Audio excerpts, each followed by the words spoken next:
Hey, how are you guys doing? My mic is All testing, right. testing, testicles.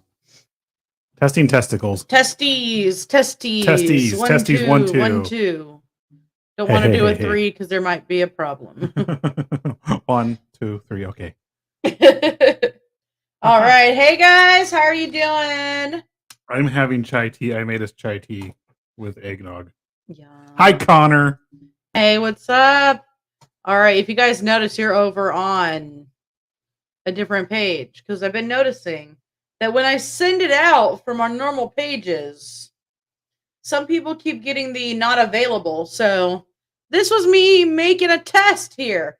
And I swear, Jokey, if that is you saying you can't see it, I'm going to cry.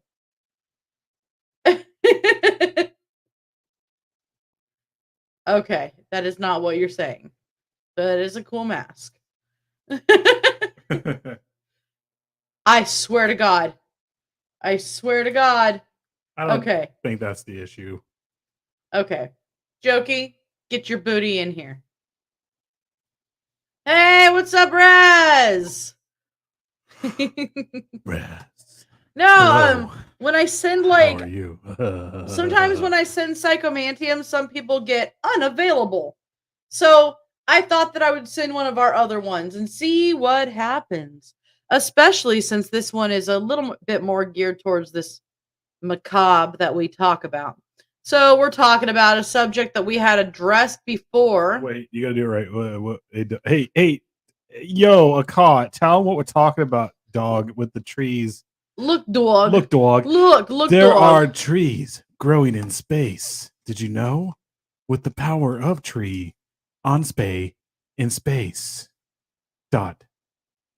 Apostrophe, comma. Are you about to give your mom a penis necklace? I love Bam Bam and Bamalam and Bamalam Fam Bam. Bam-a-lam, a ding dong. Yeah. So anyway, are you about yo, dog, what are we doing in trees in space? Trees in space. wait.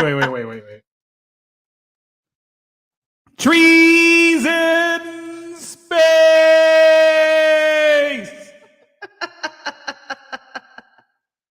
Hey, Mikey, what's up, Mikey? I swear, I cannot listen.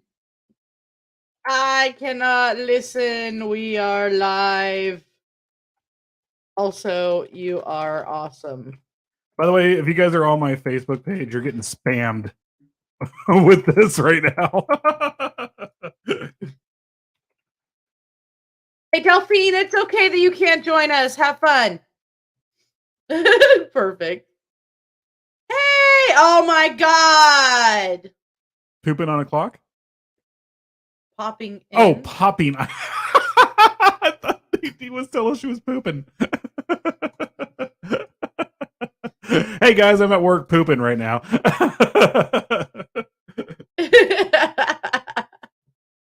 All right.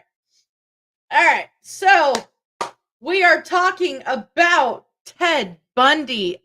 Tedman Bundy. Again. From a different perspective. But you know what? We thought about it and we were like, we talked a little bit about his victims before, and we talked about the one who got away. Well, the one who got away is the one who started it all, basically. And well, it's the one he made an excuse for to go out murdering a whole bunch of chicks and stuff because he's a douchebag. And well, I pulled up a little bit of information, and guys, I get a lot of my information from All Things Interesting because they're just interesting. And then another one that I got was talking about his ex-girlfriend exposing the chilling truth of living together. And that one is called iknowallnews.com. So guys, all things interesting. We're going out of our comfort zone today with this one is what we're doing. Yeah. I just also like the I Know All News. I can't wait for the end of the season with You Can't Sit With Us. I have a cool show planned for us for that. That's not for another 2 weeks though. So well, 3 weeks, 4 weeks, sorry. The issue with talking about Freddy Krueger is he's not real. So, well, we could do it though. There's a great philosophy there. I mean, there's. Oh man, I guess you know what, you're right. He could. I'm actually down with that. I'm not saying no. Fictional. Fictional serial killers. That actually might be a great episode to talk about, or to have an episode on. He is. You are correct. He is loosely based on a murderer from Ohio. Was it? Was it? Jazz D. Carver. he poked small. I don't even know how to say that without it sounding wrong. We're talking about a serial killer. There's no way around it. No. I was gonna say he poked holes in Guatemalan children. Yeah, we just got taken down. Raz is like, yep, that's how we're all getting taken down, and we're just gonna keep that joke going. He killed a lot of kids in the neighborhood. He killed a lot of kids in the neighborhood. People found out about it. They killed him in the end. Ta-da!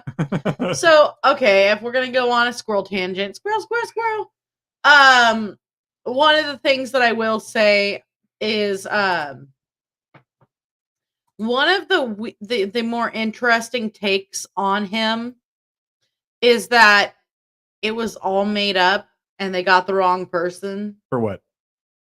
Freddy. Oh, that wasn't a new one. I think we've gone off on that. I thought it was cool. I thought it was interesting. I really like the new one. I'm sorry. I think is it Raz and me, Razzle Dazzle? Is it me and you that are you and I? I'm sorry. Give 'em the old Razzle Dazzle. I think it's just Raz and me who actually enjoyed the new Freddy Krueger or Nightmare on Elm Street. Freddy Krueger. I sound like my parents. You guys gonna go watch that Freddy Krueger this weekend? Razzle Dazzle it. But I really liked it. I thought it was a cool concept, and I thought what's his face did a great job.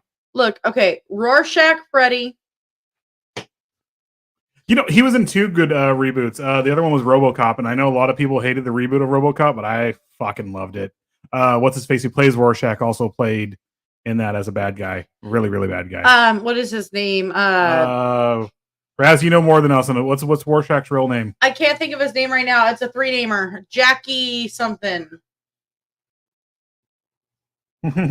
Jackie something. Yes, I'm glad. See, this is why Raz and me get along so well. We like all the reboots, or most of them. Yeah. Hey, so fun fact: the Kruger and Voorhees families related through marriage. There's a Voorhees elementary or junior high. There we go, Jackie Earl Haley. That's right. Yeah, he's fucking rad. Especially as I actually do like him as an actor. I really do. He's great as a bad guy too. He's great as a serial killer. He fits. Rorschach wasn't exactly. He was a serial killer. Yeah, he was a missionary serial killer. That's what he was. So he didn't kill bad guys, or he didn't kill good guys. He killed bad guys, but he was a missionary serial killer. That's exactly what he was. Yeah, he is just great. Mm-hmm. He's a little weird looking in the face, but it's what kind of makes him. Oh yeah, work. For I loved him in Dark Shadows too, like the remake or the remake. Yeah, when he was great in that. Tim Curry is my favorite actor. Oh yeah, Tim Curry's awesome, Connor. I agree. But oil and grind. Well, I mean, there may be a nod. Somewhat. It's partially that and partially a nod to I never explained the name Hexxus, did I? I don't think. Maybe one of these days I'll explain it. It's actually pretty interesting what it actually means and stuff like that. One is half of it is a nod to Tim Curry because I fucking love Tim Curry. Well, he said, "Hey, I like this name," and gave me the meaning, and I said, "Yeah, but if you're gonna go with that, because it was Hexxis, and I said, you're gonna have to respell that." Because we can't do it without a nod to the man. Yes. You are a demon from California that eats tacos. I do. I like tacos a lot. And now for something completely different. A man with 3 bums. And back to Bundy. All right. And now for something completely different. A Scotsman on a horse. I would love to do the time warp again. I would actually like. It's just a jump to the left. I wonder if we can get away with it on Twitter if we do a live feed on Twitter where we can actually just I'll do it. I'll dress up again. Rocky Horror again. But we're doing because Elon Musk is actually making Twitter into something cool and free speech and all this other stuff. And I wonder if we can find a free version of it. Raz, guys, I know we're all in different states, and but have the, I'll dress up as Freddy again, which means, a hooker. Freddy, a Frankenfurter, and which means I'll just look like a hooker.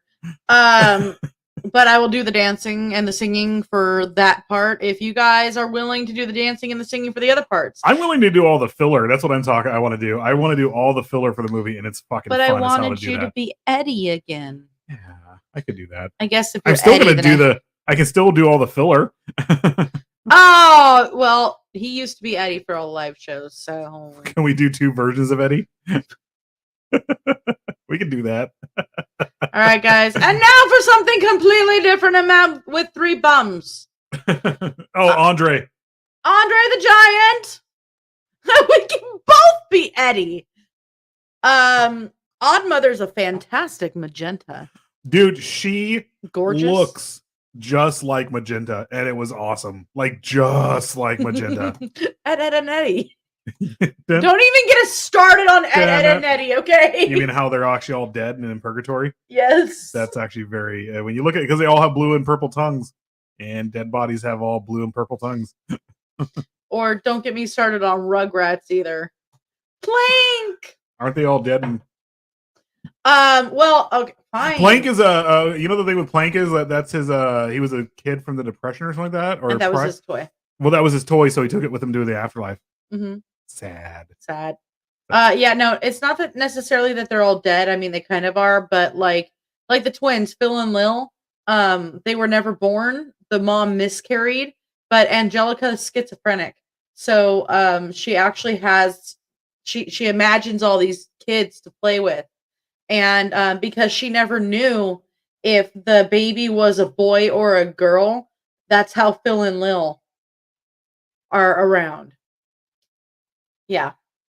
Oh, wow. So I think there's only one of the babies other than Angelica that's real. And I never really watched Rugrats. I watched Ed, and Eddie. And then I watched Dexter's Laboratory all the time, too. I fucking love that one.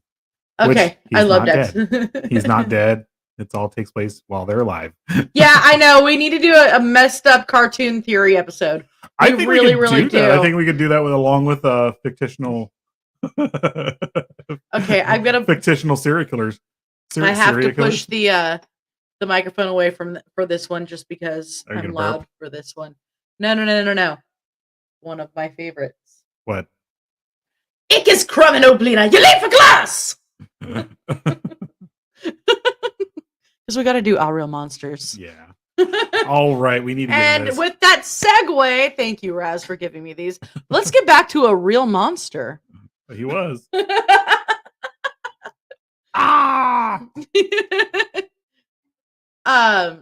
we're gonna do it. So let's get back to this real monster. So we're going to talk about Ted Bundy's victims and their forgotten stories. So how many people did Ted Bundy kill?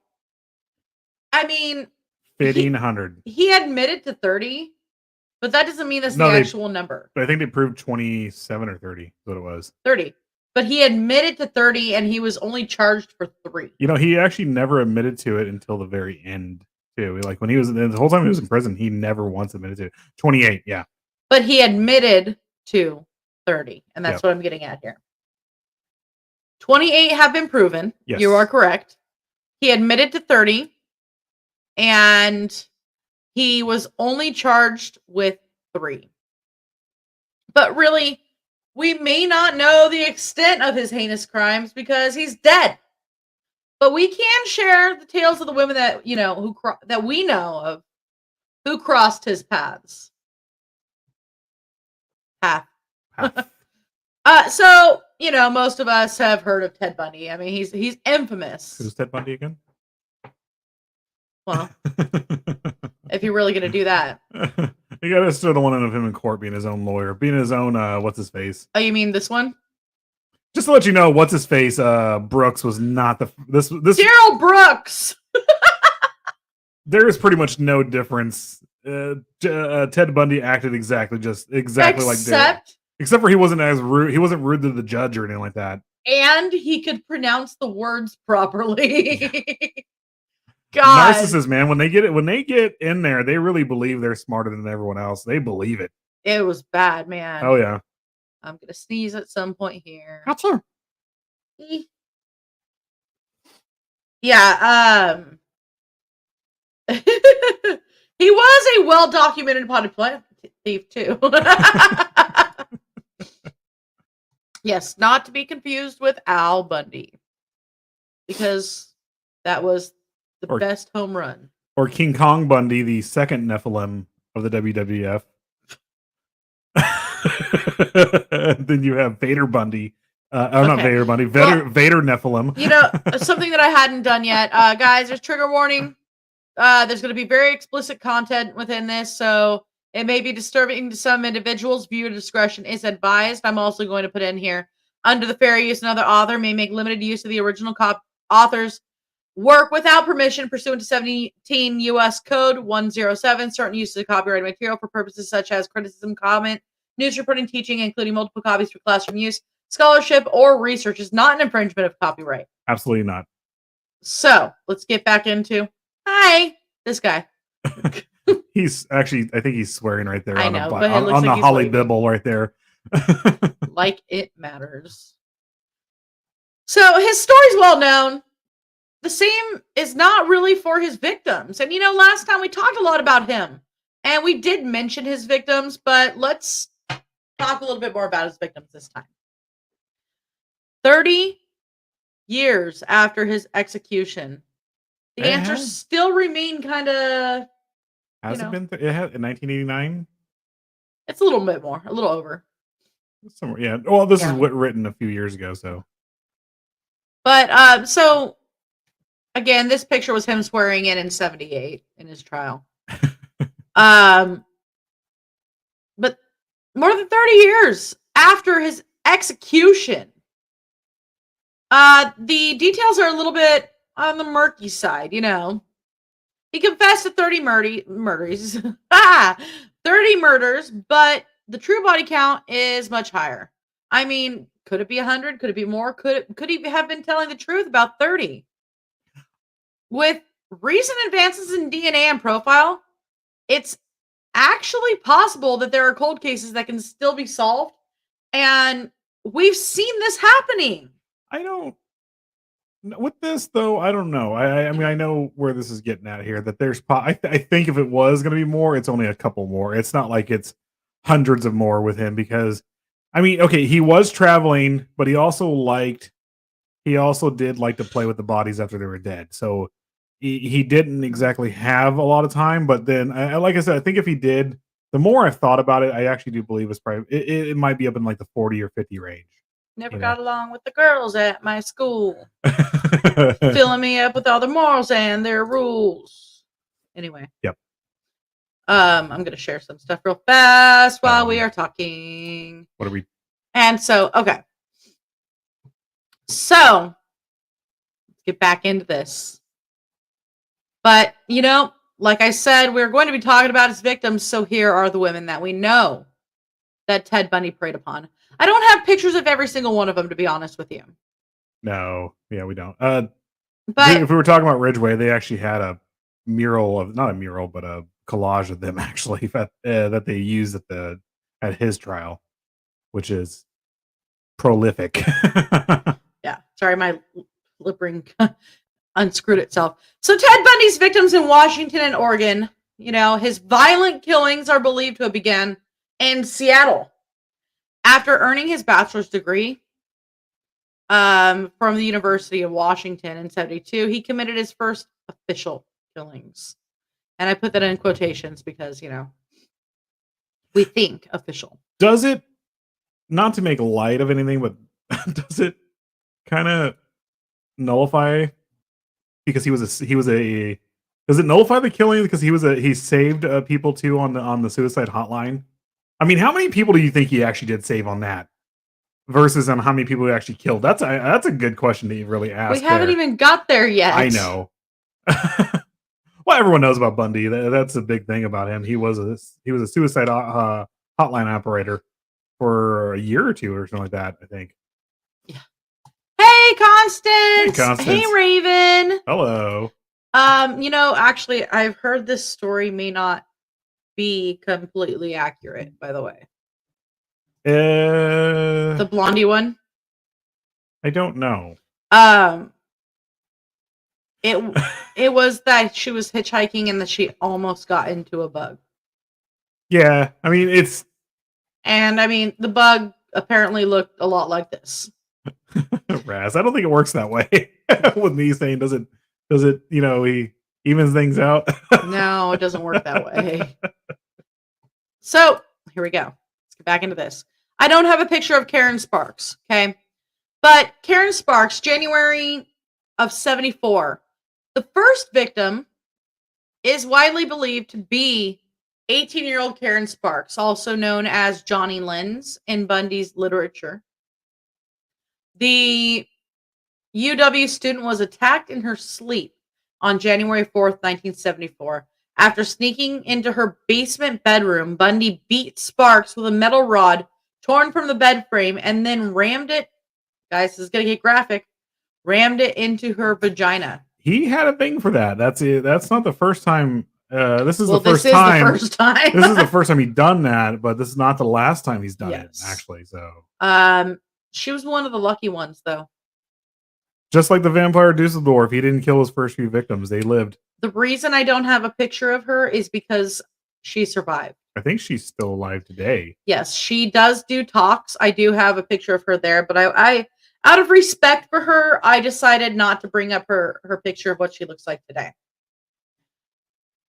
She survived, but she spent 10 days in a coma and suffered permanent brain damage from the attack. She woke up with no memory of the beating. So now we're going to get into February of 74.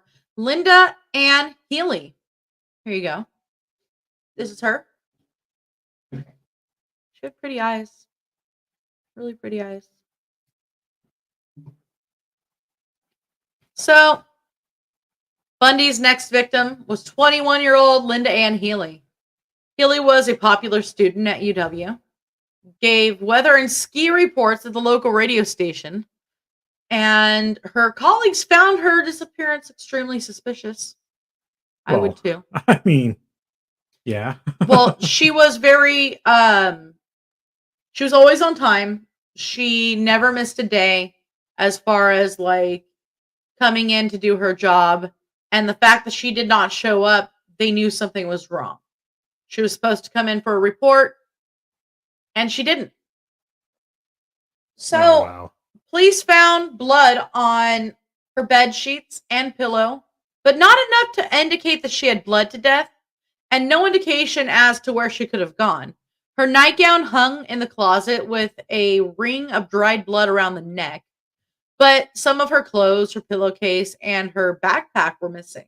And then we found out later on what he was doing with the bodies and had his own little body farm. Yeah. His area where he can go and just lay with the dead, do what he had to do with it, and all this other stuff. And oftentimes he would put makeup back on them. Oh yeah, yeah. He was very much, very much like Ed Gein there on that aspect.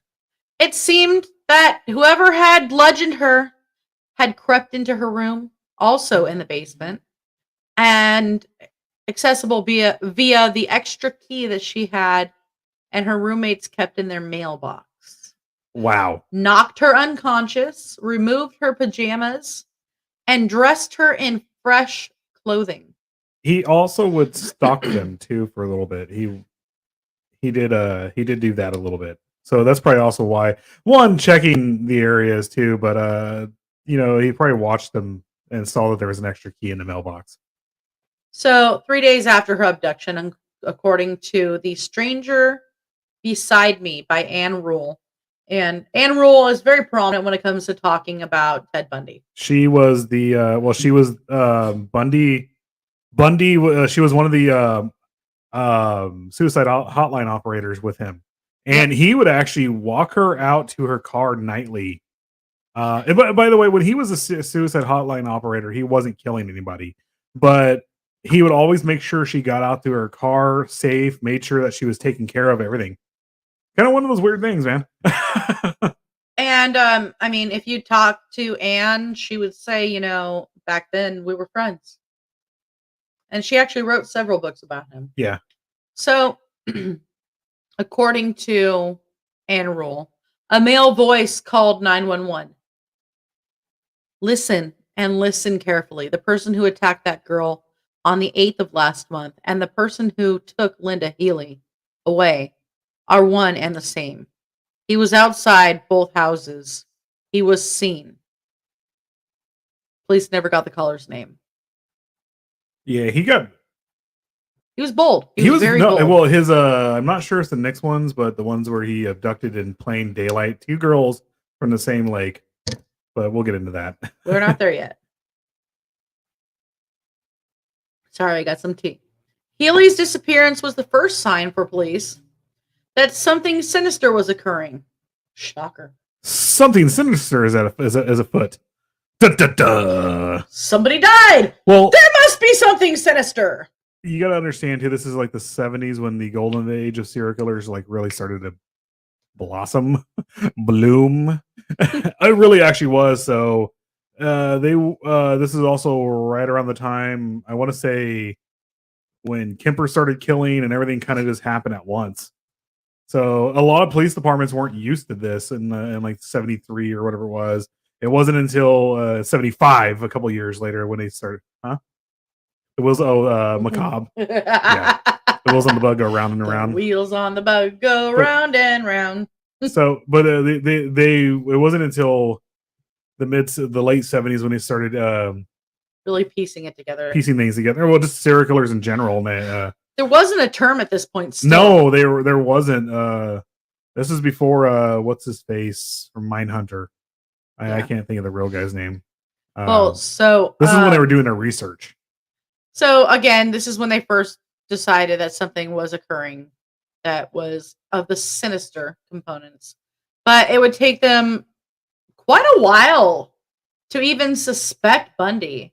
So 14 months after her disappearance, her skull and jawbones were found on Taylor Mountain, which is about an hour's drive away from her home. Well, his issue is that when he felt the urge, he would just go berserk mode, right into it, and just like we were saying before, he was very bold.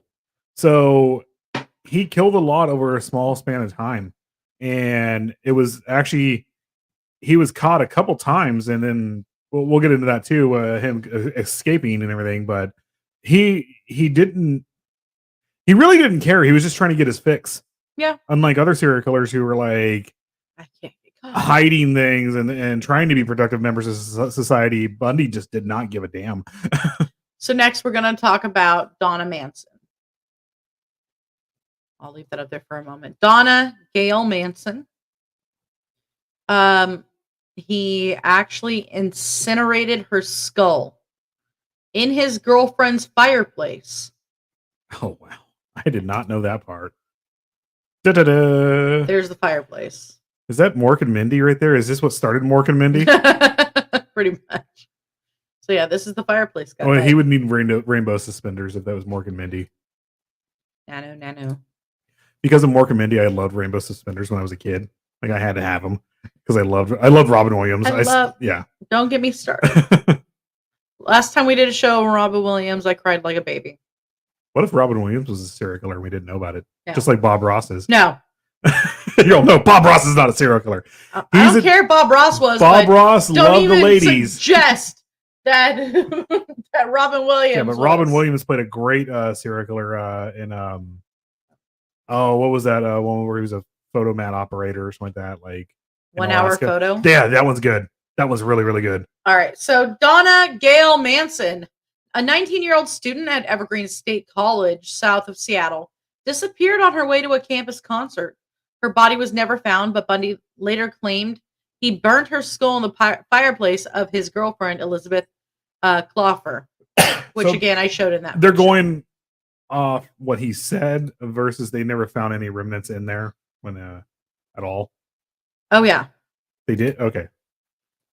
So, of all things I did to Liz, Bundy later confessed to Detective Robert Keppel, this is probably one she is least likely to forgive me for.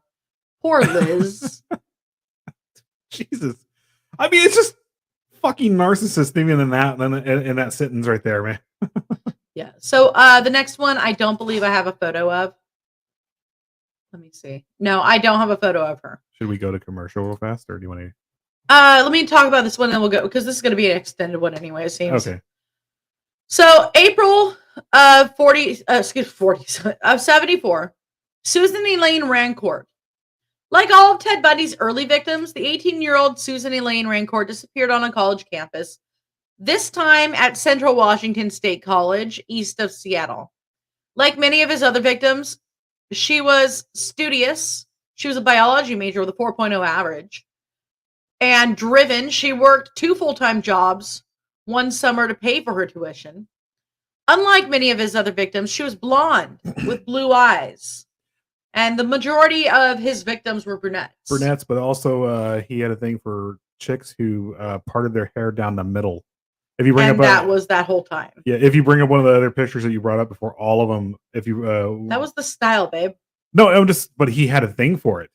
There was other styles back then, but he had, all of his victims, they all parted their hair down the middle. So at 8 p.m. on April 17th, Rancourt put a load of laundry in the washing machine and headed to a regular dorm advisors meeting. She planned to see a German film with a friend afterwards, but no one saw her after the meeting. Her clothes remained in the washing machine until a frustrated student took them out and put them in a heap on the table. So she was abducted from the campus then. Yes. Yeah. Her disappearance prompted a massive search with no results. Only later evidence mounted that Rancourt was one of Ted's victims. Other students recall an eerie detail from the night that she disappeared. They had been approached by a man named Ted who had his arm in a sling. As we know, he actually had a fake cast. He had crutches. He'd put his arm in a sling. And he'd come to people with like books and start stumbling and dropping them and be like, "Oh my gosh, I'm so sorry. I hurt myself. Could you help me to my car with these things?" And then he would bludgeon them over the head or do, whatever he did to get them into his car. Let's see what we have the comments.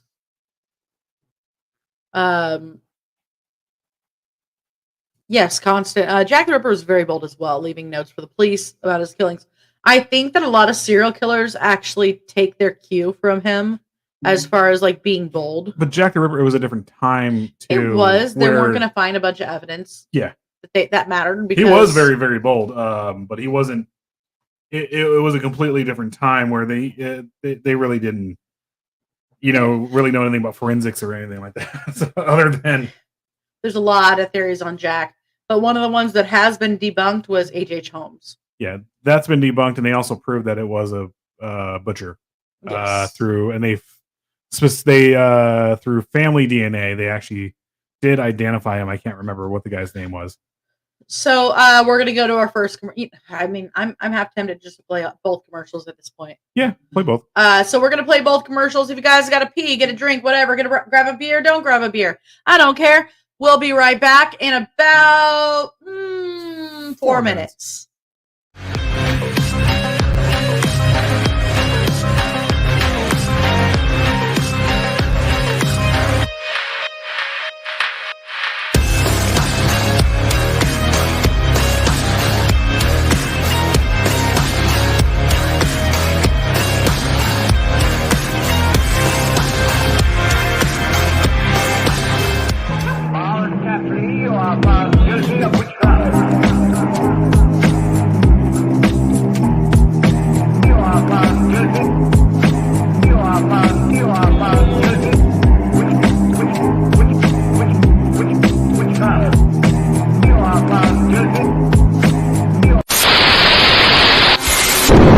Sarah Miller is a qualified psychic and spiritual medium who gives accurate psychic readings through a range of mediums.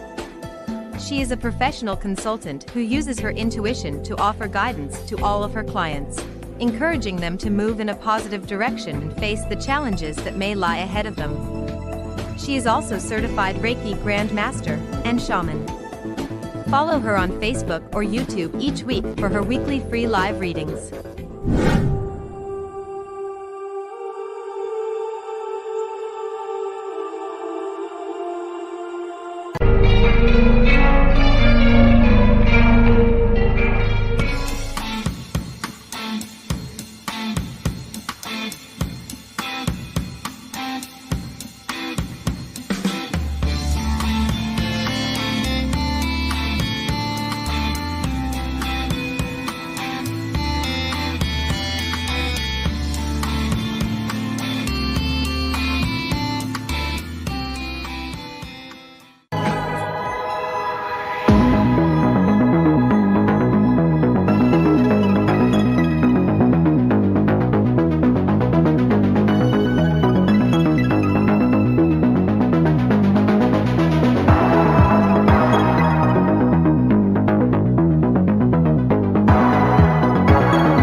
This is Professor Edgar Fluffosaurus from Spooky Tales with Steve the Cat, and when I'm not hosting Monster Chat or knocking down small Japanese cities, I'm watching PBDC TV. Now back to the show.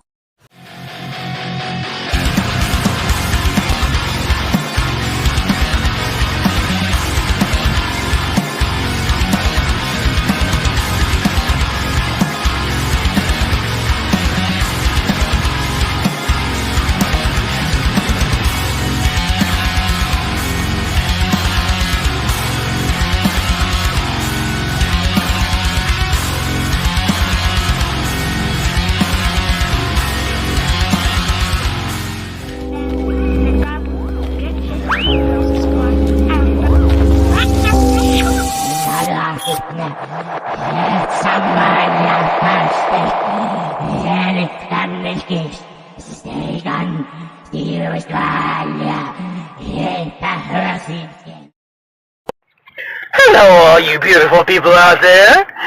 It's your boy Sleepy. And when I'm not guzzling down gallons and gallons of amazing ice cream, yes, oh, I love ice cream. Oh, hang on. I'm watching PBDC TV. Now, back to the show, all you beautiful people. And remember, stay nasty. I know, we love Slippy. I love that. I love that so much. I really do. Slippy's rad. Slippy's awesome, guys. He does a condom trick. That was quite the trick, guys. And he was determined. So, you know what? Since we're talking about commercials and stuff like that, I wanted to announce Akka Chit Chat. This Wednesday, I get to talk to Amelia Bell and Prometheus, and I am super excited. Honestly, I'm so excited about all of these. I got to talk to Scorn. I'm getting to talk to Amelia Bell and Prometheus. The one after that is Toxic and Gigs. I cannot wait. I'm fangirling over Amelia Bell, and I fangirl over Scorn because of Woods of Terror. I want to visit Woods of Terror so bad. And I can't wait. I really can't wait. And there's so many more. So go over to rootsbleedred.com and go check out the schedule on there because I'm so excited. And I'm also really excited how we're going to end out the year. So go check it out. Honestly, I can't wait. I'm making some more ads. Probably tonight, actually. I'm just hoping that with who you're ending the year with, that they have to pee real bad, and we just keep it going for about 5 hours. That's what I want to see. But yes, I am so excited. Hey, John Arrow! Hey, what's up? Hello. Yes. Okay. So let's jump back into this, guys. Good things coming, y'all. Good things coming. What? Sound like what's his face from Grandma's Boy? Steve Carell. Is it Steve Carell? No, yeah. Jenny, Good- hey! Good things are coming. Okay, good things are coming. I was born a dolphin, and then I dove. Del! Hello, Delphine. I gotta send your when I'm done here, I'll send you the tracking number for the mic I'm sending you. So, And you'll find out why yeah. I asked you if you like gnomes. By the way, she does like gnomes. So that's perfect. It's nothing major, but I was like, do you like gnomes? Because I like gnomes. All right, let's jump back into this, guys. Circle back around. So the next one we're going to talk about, let us get in here, is let's talk about Roberta Kathleen Parks. So let's bring that up here, actually. I don't know why. Well, you bring the picture up, but yeah, you'll see again the part down the middle. Yeah, he liked that. It was popular too. If I were, I'd probably be one of his victims because I part my hair down the middle. By the way, guys, just to let you know, and I have a sexy ass. He does. Just to let you know, as a cosmetologist, when you part your hair down the middle, it elongates your face. Yeah. When you part it to one side or the other, it does not. When you part it to this side and bring it over your right left eye or whatever, then you become emo. God, Mom. Not to be confused with goths. Goths are not emo. And God. Can it, Night Pain? Oh, fuck you, Night Pain. All right. So again, we're going to talk about Roberta Kathleen Parks. So May of 1974. And actually this picture that we showed was taken shortly before her murder. Roberta Kathleen Parks was the first known Ted Bundy victim in Oregon. She disappeared somewhere between her dorm room and at somewhere on her way, like, to the dorm room between that and the coffee shop on campus where her friends were waiting to meet her. So she had left her dorm and she was going to go meet friends for coffee, and she didn't arrive. Later on, investigators found her skull among many others at Mount Taylor in Washington. Yep, his own little body farm. Yep. And this one up here. This is a big one. Yeah. So here we go. Is that the sorority? Oh, this is the sorority, isn't it? The this one is Brenda Carroll Ball and Georgianne Hawkins. Yeah. So this is actually when he escaped the second time, right? And fled to Florida. No. That's where he got the sorority at, was in Florida. So again, Georgia Ann is at the bottom row on the right. And Brenda is, I don't know if she's in this picture, to be honest with you. I don't know. I hate to say it this way, but his victims kind of blur together because he had a lot. So in June of 1974, I mean no disrespect, Bundy struck twice, on June 1st and again on June 11th. Details gathered by the police showed a striking similarity. A man displaying some kind of handicap, asking for help. Witnesses last saw 22-year-old Brenda Ball at 2 a.m. outside the Flame Tavern south of Seattle, talking to a man with a sling. Others remembered a man on crutches struggling with a briefcase near the University of Washington the night that Georgianne Hawkins vanished. It took time for Seattle police to make the connection between this handicapped stranger and accounts from women in Ellensburg, where Susan Rancourt disappeared 2 months prior. Witnesses remembered being approached by a man struggling with a stack of books in Ellensburg. And so they're starting to make the connection here. Somebody acting all gimpy, asking for help, looking non-threatening, and then attacking.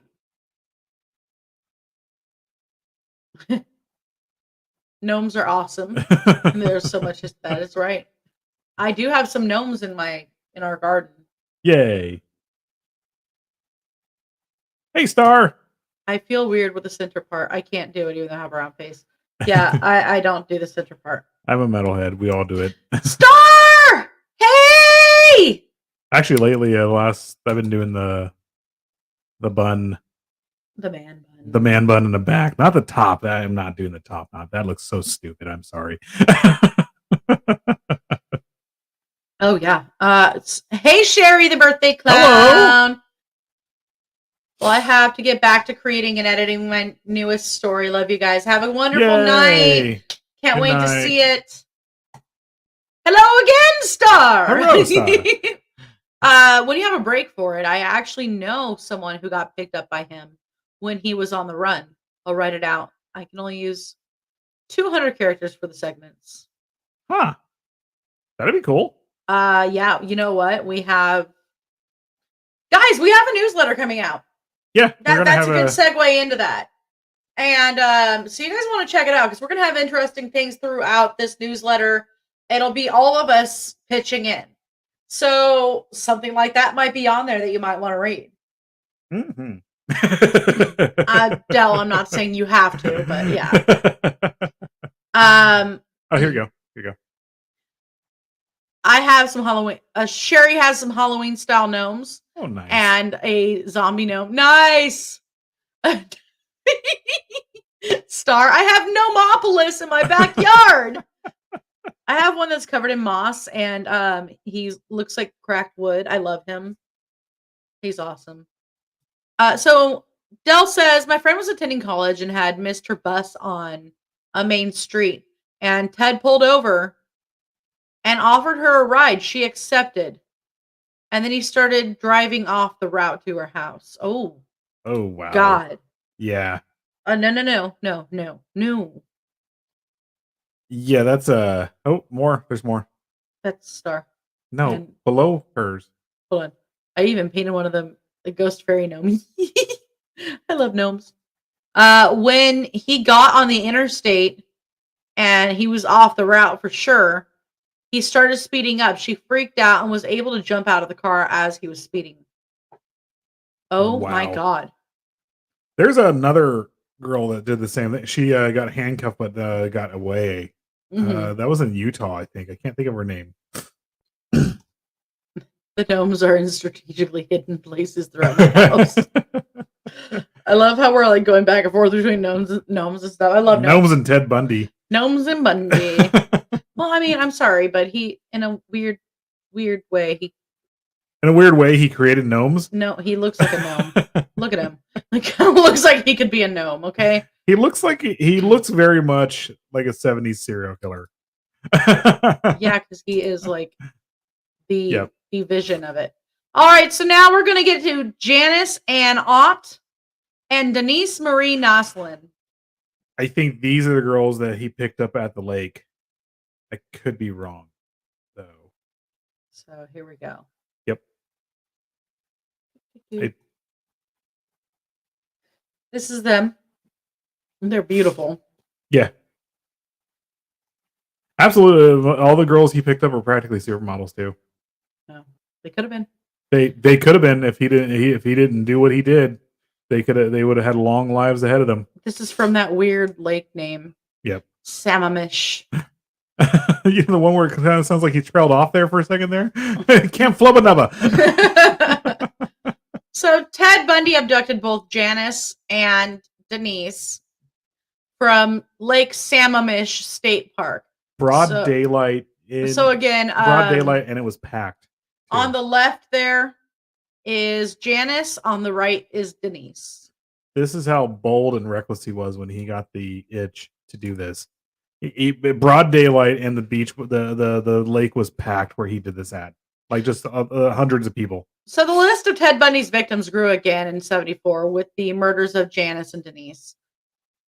He kidnapped both women the same day from Lake Sammamish Park or State Park in Ithaca, about a 20-minute drive from Seattle.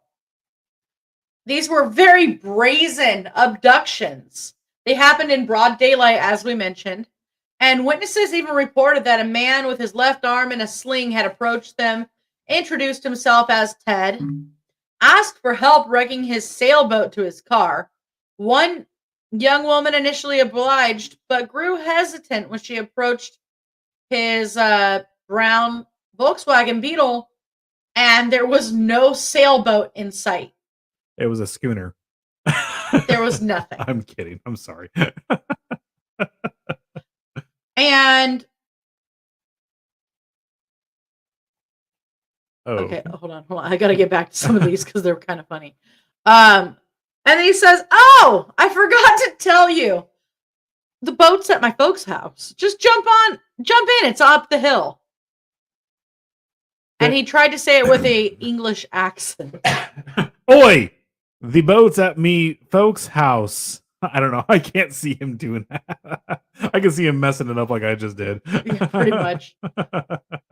When he motioned to the passenger door, she bolted. He just got dressed up as a freaking punk. and just real fast with his arm in a sling and a mohawk. Roy!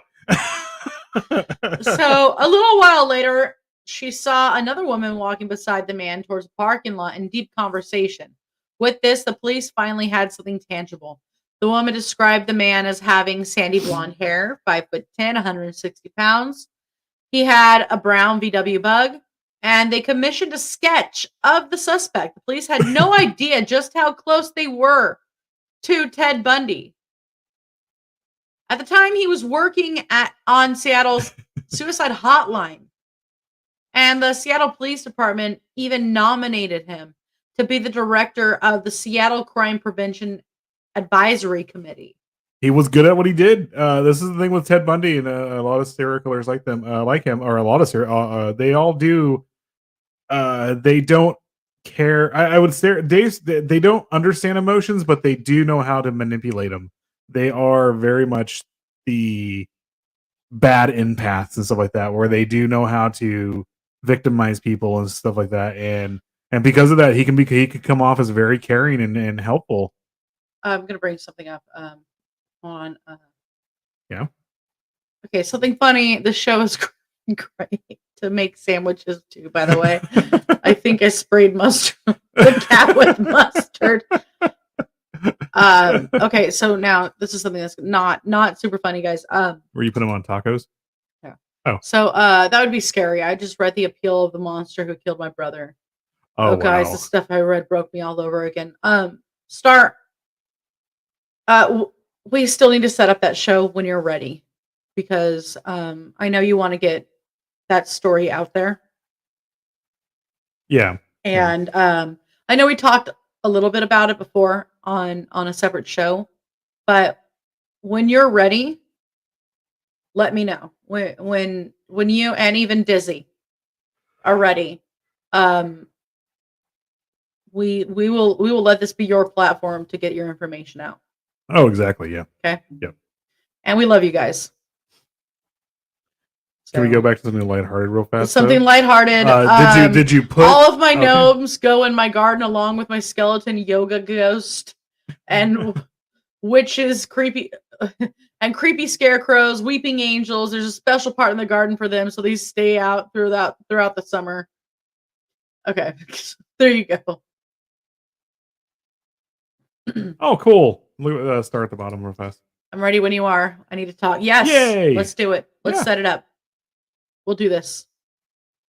You're going to get the Volkswagen Beetle that makes you think twice because it's a Volkswagen Beetle.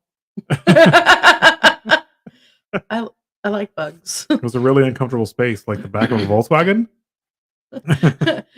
He makes you have sex in really uncomfortable spaces. Well, like the back of a Volkswagen. I mean, I would have Well, helped did he him if I come didn't or know who what? he was. Jesus Christ, Phil! There's just some things we don't talk about in public.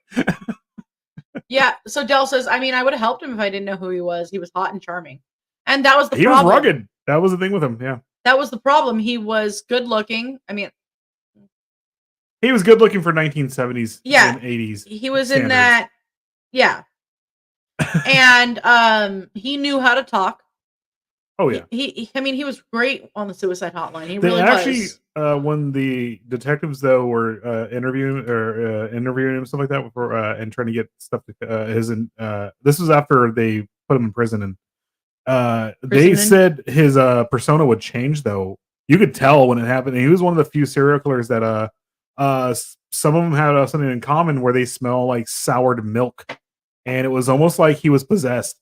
No joke. When that side of him came out, some of the detectives got to see it and firsthand. Oh wow. Yeah, it was actually crazy. He would go from nice, charming to dark and evil and ready to kill. That asshole from Fashionable Male. Yeah, he did. He manipulated people from the jump, like in all aspects of his life. He knew his so the woman that scorned him, he waited. He got her to get back with him. Waited 6 years. It was roughly 6 years. And then when he got her right where he wanted her, she was gonna marry him. He dumped her. He didn't dump her. He ghosted her. And then he actually said to her, I just wanted you to know how it felt. I don't think it was even that. He did. He told her, I just wanted you to want me back. And I wanted you to know how it felt. Yeah, he was very patient with that. And yeah. Hi, Susan. I hit myself in the head. Raz, for some reason my brain has decided what him working the hotline would look like. I think I just wrote a new video skit. I keep wanting to say phone sex hotline too, that he was a phone sex operator. So hi there. Do you like to be strangled in the woods? You gonna look dead for me? You gonna look dead? Yeah. Stare up at the sky and look dead. That's exactly right. Can you just lay there while I put makeup on? I want to save you all night long while you stare up at the sky and look dead. Is it okay if I brush your hair in the dirt? Can I? God, we're so can I paint your nails with your putrefying flesh? You better look dead for daddy. Oh, that's gross. That's gross. Okay, I went too far. And we've been canceled. And scene. Hello, this is Ted. Do you part your hair down the middle? Do you part your hair down the middle? How are you at hooking a boat up to a Volkswagen? Hello, I'm Ted. Can I strangle you and bang you in my VW? You look like a woman who could hold her breath for a while. I'm sorry, you sound like a woman who could hold her breath for a while. I'll show you my dark secret. You bring up Raz's. I think this is a two-parter now. Listen, man, I'll level with you. What you're wanting to do is harmful to the community. Think about all the out of work serial killers out there with hungry mouths to feed. The good old string and bang. Have I mentioned I fucking love you guys?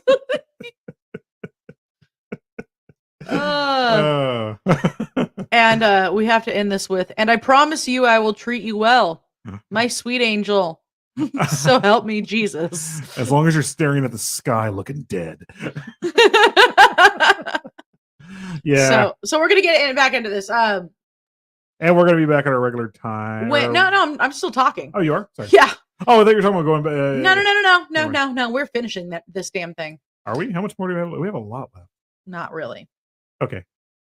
So his colleague Anne Rule actually saw this sketch. Snuggles. The struggle snuggle. If you stop them in one, it won't be cereal. That's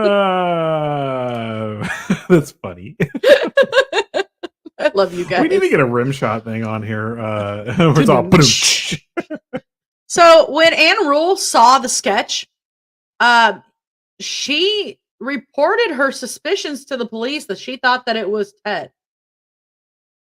That's they call me the one and done killer. God damn it. the one pump killer. The one and done. That would actually go to the Rostov Ripper Chikatilo, actually. The one pump killer. Nothing but net, baby. Nothing.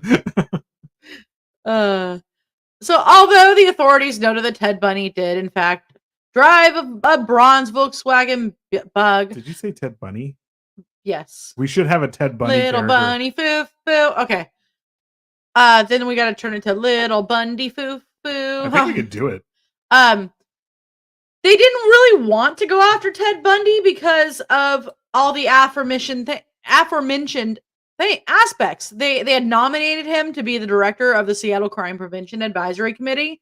They didn't think that their precious Ted, who was so good at keeping people from killing themselves, would actually, in turn, be the person that was murdering all these women. Here's the problem.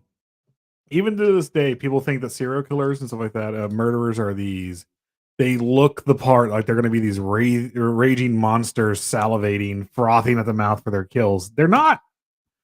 They're super nice looking people, and with the exception of Richard Chase. Sherry, you will be my number one, my favorite girl. I'll put a smile on you, but you will not be moving after the smile. And I will be happy to see it too. How do you feel about the smell of death? Okay. You sound like a chick who would love the smell of death. So now we're going to get into Utah, Colorado, and Idaho. Do you part your hair down the middle?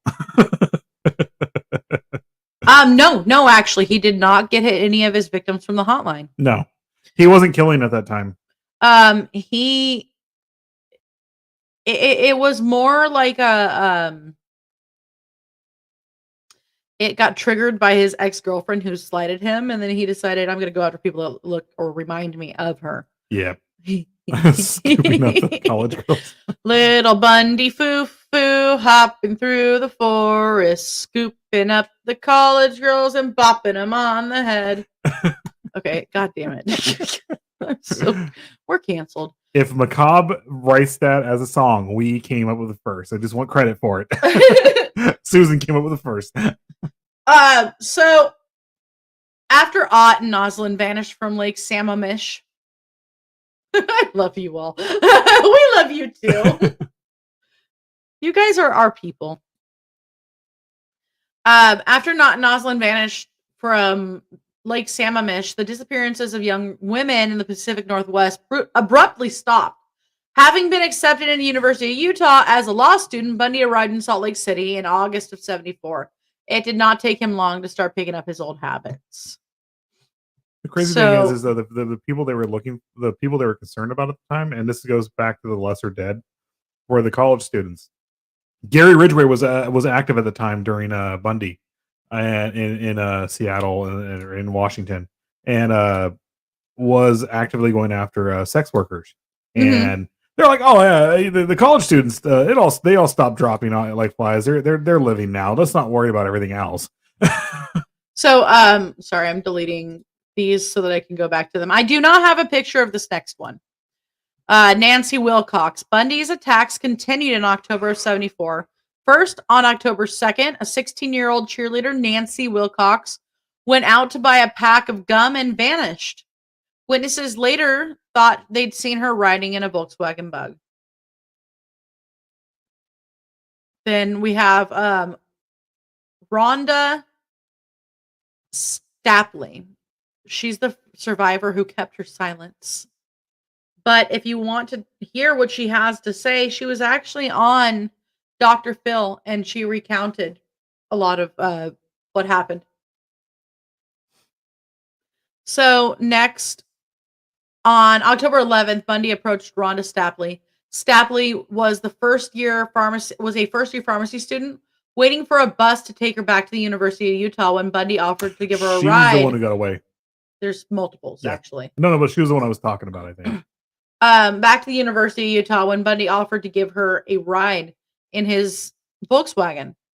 Bundy took her to Big Cottonwood Canyon, where he repeatedly strangled and raped her. The only reason she got away is that Bundy turned his back on her, giving her the chance to run for her life and escape by jumping into a river that was nearby.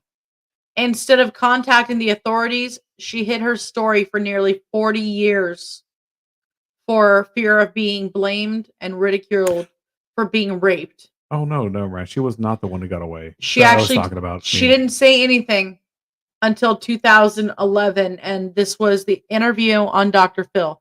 If you guys are interested in looking at it, go ahead and check it out. It is on YouTube, which we cannot say, Yep. But she later recalled in the interview, I was afraid that people would treat me differently if they knew what happened. I wanted to put it behind me and get on with my life and pretend that it never happened. Guys, if things like this happen to you, I know that it's sometimes embarrassing, but you need to say something because you may not be the only person. And more than likely, you're not the only person that this has happened to from this person. I mean, you're definitely not alone.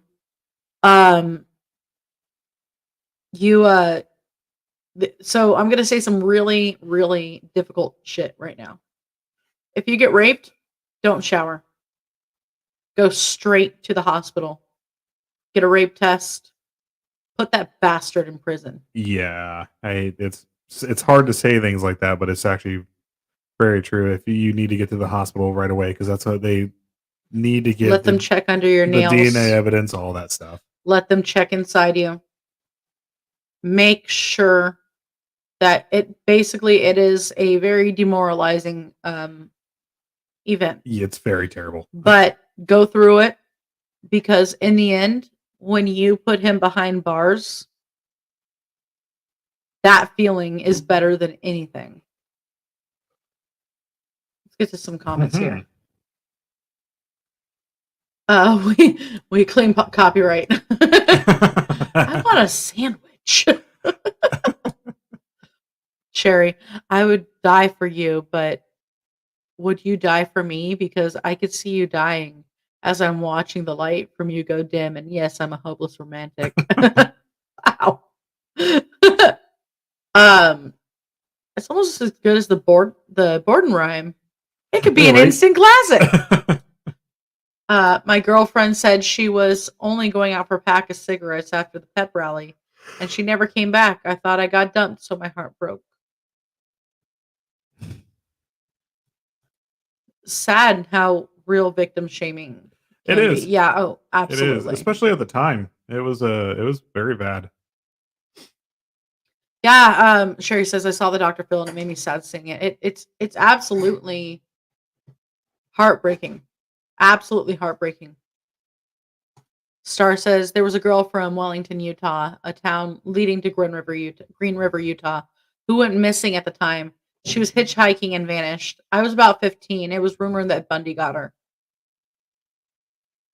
Yeah, that's sad. That's really sad. Yes, please report. Stop them from doing this to others. And thank you, Star. Thank you. She says, good on you for talking about this. There's a criminal here in Canada that after he did the deed, he made the women take a shower and then take a bath and scrub their fingernails everywhere twice before he left the house, which was creepy. Actually, this is not uncommon. It's a big tactic right there. Serial rapists and stuff like that they want to, the women the people they rape as women and stuff like that, they when they get that bath and they're cleaned up, they recenter themselves. Mm-hmm. So it feels slightly like because it gets them closer to be back to normal, and then it gives them time to get away, and then at the same time it also starts getting rid of the evidence and stuff like that. It gets rid of the evidence. It taking a bath calms you down. I'm not going to mention too much of this, but I know of a story right now that something happened to somebody, and they are unable right now to take a bath or a shower without freaking out. Yeah. And it's sad. It's really sad. And it's because of something that happened to them.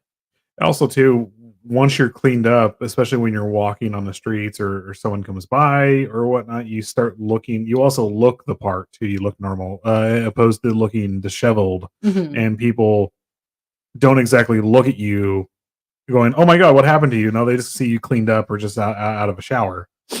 Yeah. So let's talk about Melissa Ann Smith and Laura Ann Amy. Let's see what I got here. I do have a picture of Melissa Smith. I do not have a picture of Laura Amy. So this is Melissa Smith. And let me get back over here.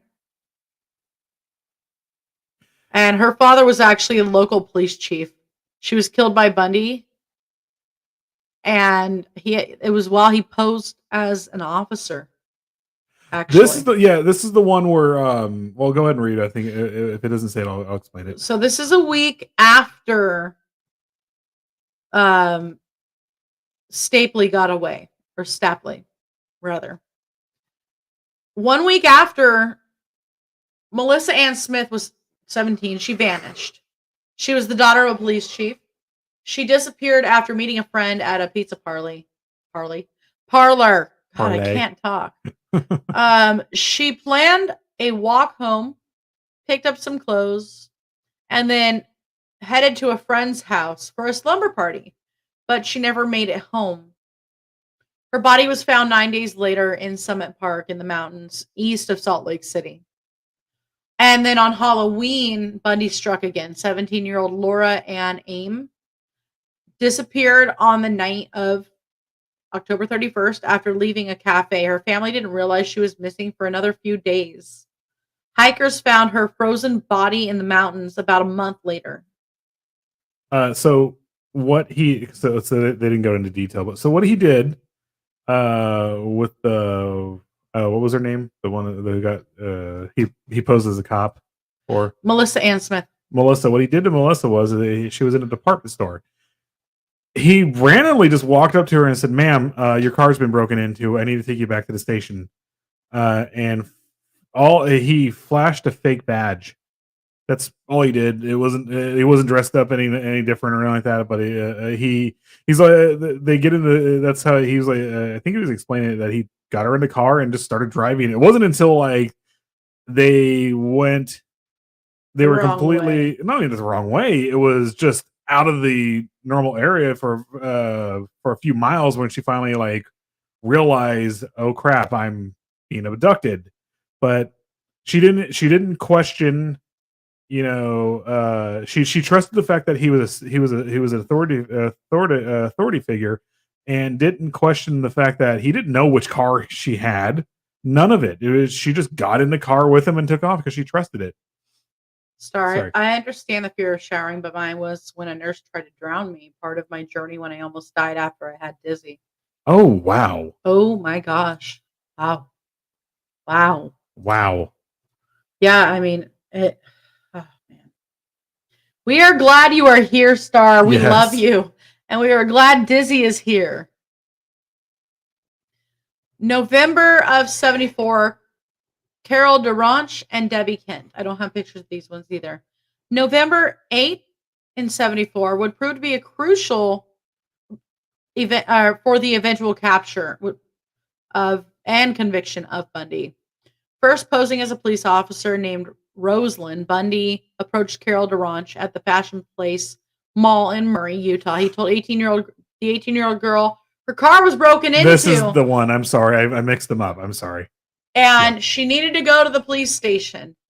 Trusting his story, DeRanche willingly got into his car, but she quickly noticed something was wrong. They didn't drive towards the police station, and Bundy's friendly demeanor quickly shifted to a cold, absent, like just nothing behind the eyes. When she asked him what he was doing, he wouldn't even answer her. I forgot. I think she got away too. He managed to force her wrist into a pair of handcuffs and threatened her with a gun. She broke out of the car and ran for her life. She found refuge with a couple driving nearby, who brought the distraught DeRanche to the police station. She couldn't find Rosalind's face in any of their books of mugshots. I thought, yeah. And a few hours later, he approached 17-year-old Debbie Kent after a performance of a high school play in Bountiful, Utah. This time he succeeded in abducting her. So that's the ones I got mixed up. I combined two of them. The one who got away with who's handcuffed. It was and she was approached and she was able to tell her story, which was, So brave as hell is what she did. Two stories here. Sherry says, I had in my city when I was a child a police car parked outside my neighbor's house, and they told them to take down her giant evergreen tree because the nurses at the nursing home were being attacked by a man hiding in it, waiting for them to come out of the nursing home. It was very creepy, not understanding until now why, but being a kid, I didn't understand. So Susan brings up a good point. If someone attempts something like that and you're unsure, ask for a police captain or additional officers to come to the scene. A real officer will understand. Yes. Oh yeah. If somebody approaches you and is like, hey, I'm a police officer, come with me. I'm sorry. I'm going to call the police station, call dispatch and say, hey, officer so and so is telling me that I need to come with him. He's not really giving me any details. You have to understand, I would like some information on this. We have to understand too, at the time there was only payphones. I get that, but we're talking about now. I'm saying now, but at the time too, there was only payphones, and they were actually very trusting of authority figures, which is now we have a healthy distrust of them. So where we were like, no, we're gonna go ahead and get our phones out right now and just call things up. Guys, what's your badge number, sir? If you are getting pulled over by an unmarked car, call 911. They'll let you know if you're being let pulled them over. know, hey, there is somebody with an unmarked car who is flashing lights at me and telling me to pull over. If this is a police officer, I am pulling into the station. I am going to drive to the closest station. Please let them know that's what I'm doing. Oh yeah, they'll tell you their license plate number, everything that's on that car right then and there, if that is a real cop car that's pulling you over. And if they're like, nope, keep driving. Yep. Please show me your badge and dispatch number so I can tell the police department that you were able to help me. If not, I'm getting in my vehicle. No, actually stay in the store. Do not walk out to that. Not walk out of the parking lot with them. But yeah, don't walk near them. But yeah, also, if you're being pulled over by a police officer, and it is a legitimate car, okay? If you are in an unsafe location, like the freeway, something like that, signal to them, hey, I'm pulling over this way. They actually appreciate you keeping them safe as well. Wow. So let them know, or call dispatch and say, please inform the police officer behind me that I am pulling into, this McDonald's off the freeway. Don't well. I didn't say well. You did. You're all well. Okay. I thought you were going to say something different. No, I'm not. So John L. says, an unmarked car tried to pull my mom over, and she refused to pull over until she got to a well-lit area with witnesses. When the officer asked why she hadn't stopped, she explained that she didn't know who he was, and he wasn't going to pull over on the dark side of the road. He ended up telling my mom she was smart for that, and ultimately ended up not giving her a ticket. Yes, make sure it is well lit. And yes, that is the best way to keep safe, knowing the officers, keep them safe as well. Officers do appreciate it when you say, I'm trying to keep you safe. I guess I'm going to go into a quick story. In high school, I had this friend, Scott, who was on the swim team with me, and his father had passed away. His mother decided to remarry. And he loved his stepdad. His stepdad was wonderful to his mother, wonderful to them. Would show up to all of our events. He was a police officer. He had a routine traffic stop on the freeway, and it was less than 6 months into their marriage. He was hit, and he went into a coma, and he never came out. So, guys, keep people safe. stay safe yourself and also keep them safe. So here we go. Yeah, no, extremely sad. Extremely sad. So we're going to get back into Kent here. Debbie Kent's parents refused to turn off their home's porch light ever since the disappearance. In a 2000 interview, it says, we always left the porch light on when they went out at night, and the last one home always turned it off. I will never turn it off. As long as I'm here, I will never turn it off. But despite kidnapping and killing Kent, Bundy left behind a clue in the parking lot, a key that matched the handcuffs that LaRanche escaped with earlier that day.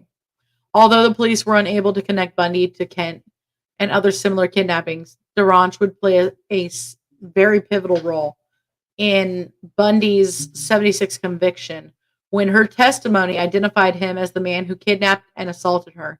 He was sentenced to prison in Utah for a minimum of 1 and a maximum of 15 years. This is where no, it was Colorado. I'm sorry. Colorado's where they messed up. No, I think it was Utah. It was Utah and Colorado. Well, but one of them they messed up, and if he wasn't his own attorney, he would have got out of it because I don't think they Mirandaized him. I don't think they read him his rights. So, we're gonna end at January 1975 here. Or I guess we're gonna end in October of 74. Yeah, it is food time. So I'm gonna copy something real fast. You want to? And Nadine, she's back. Nadine, do you want to do this? Continue on. We're gonna continue next Saturday. Yeah. So guys, Mother de la Mort is on our on Fridays now, and we love it. And I've been thinking that it might be easier for us to go on Saturdays. Well, we were talking about the scheduling in here and how we're going to do things. We haven't really made a plan yet fully. But no, and the reason I'm mentioning this is, what do you guys think? We may do it, we may not. It depends. We'll let you guys know. Yeah. We're gonna update the schedule. Oh, the Krampus. No, no. The Krampus Society. So we have not announced it on December 15th, which is a Thursday. We are going to be talking with the Krampus Society, and we will learn legitimate history, not Hollywood history, of Krampus. And I know we like doing Krampusnacht, and we will still celebrate Krampusnacht. This is the Krampusnacht show that we're going to be doing. I know, but we will still celebrate Krampusnacht on Krampusnacht. But I believe on the 21st. 21st is like what, a Wednesday this time? I don't know. I might actually have an interview. So, and Krampus. Yes, Krampus will be there. Will Jack Skellington be there too? Because of Christmas Nightmare Before. Never mind. So yes, sweet dreams, everybody. And thank you so much. Next, Stephen P. Kitty Cat tomorrow night. I don't know if Mr. Goul's doing something tomorrow night, but we'll find out about that. But I know Stephen P. Kitty Cat will be back Monday. I think will be his show before his break, or maybe he might have one more after that. But and then Tuesday is when we're doing You Can't Sit With Us this week because of the holiday. Star, I read your comment and I'm so sorry to hear that. I'm not putting it up, but I'm sorry. So Tuesday is going to be the the You Can't Sit With Us podcast, and we're going to be recording that on Tuesday because of Thanksgiving. Turkey Day, gobble gobble. All right, guys. Thank you for joining us tonight. We will have a part 2. Remember, on Wednesday I get to do this. I'm excited. Yay. And Tuesday we have the You Can't Sit With Us podcast. Monday, of course, we have Spooky Tales with Steve the Cat, and so on and so forth. Mikey will still be on Tuesday, by the way. Just letting you know. That'll be our You Can't Sit With Us is going to be after Mikey's show. Yeah. All right, guys. So have a wonderful night. Thank you for joining us tonight. And we will see you next time. Bye. Bye.